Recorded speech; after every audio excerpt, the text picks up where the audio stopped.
नमस्कार बंधुरा इंद्राणी कुकिंग शोते आपनाके स्वागत जानाई। आज के शेयर करब मुचमुचे मुखरोचक ब्रेड पकोड़ा। এই পকোড়াগুলো বানানোর জন্য খুব বেশি সময়ও লাগে না, খুব কম সময়ের মধ্যে ঝটপট তৈরি হয়ে যায়। সন্ধ্যাবেলা গরম গরম চা কিংবা কফির সাথে বানাতে পারেন। এছাড়া বাচ্চাদের হালকা খিদে পেলেও বানিয়ে দিতে পারেন। তাহলে চলুন আজকের রেসিপি দেখে নেওয়া যাক।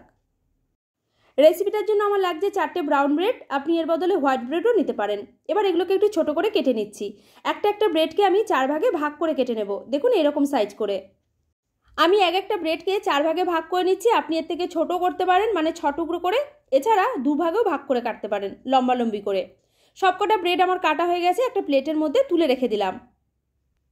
এবারে পকোড়াগুলোর জন্য ব্যাটার তৈরি করছি। তার জন্য দেখুন আমি একটা বড় দেখে আলু নিয়েছি, খোসাটা ছাড়িয়ে পরিষ্কার করে ধুয়েও রাখা আছে।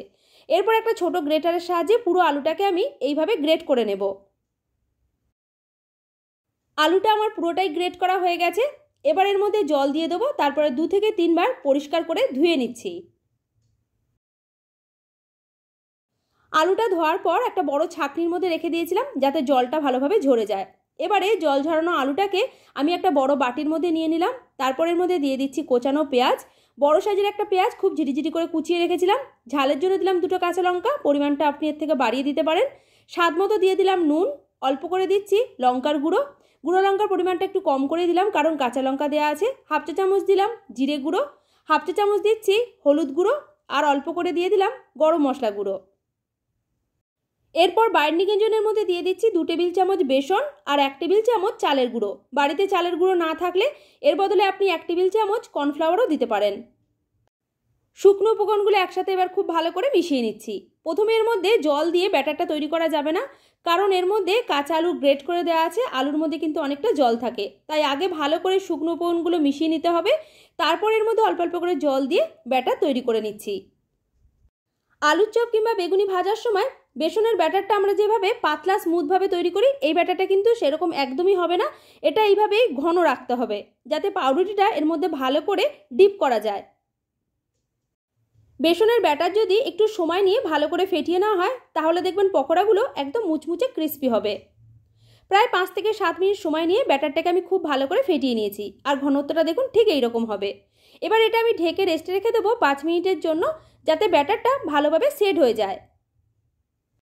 পকোড়াগুলো ভাজার জন্য কড়াইতে দিয়ে দিচ্ছি সাদা তেল। তেল খুব বেশি গরম করা যাবে না, হালকা করে গরম করতে হবে।